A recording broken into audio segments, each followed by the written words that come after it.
In today's video, I'm going to show you how to turn off Grammarly on one website, so you can stop suggestions on just the site you want without disabling Grammarly everywhere else. This is super useful if Grammarly is interfering with a login page, a web app, a form field, or any site where you simply want to type without corrections popping up. If this video helps, make sure to hit that like button and subscribe for more quick software tutorials.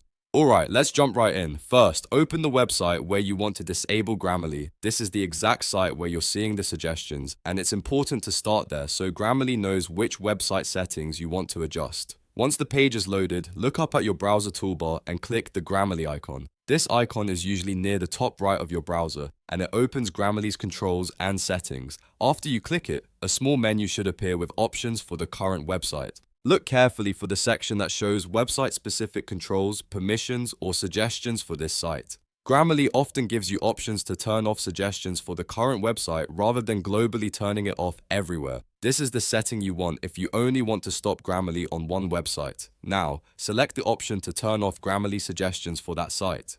Depending on the browser or version you're using, it may say disable for this website, pause on this site, or stop checking on this page. The wording can vary a little, but the goal is the same. You want Grammarly to stop checking text only on this specific website. Once you turn that off, Grammarly should no longer underline words, offer fixes, or pop up suggestions while you're on that site. If the changes don't appear right away, refresh the page. A quick refresh often helps the website and Grammarly extension apply the new setting properly.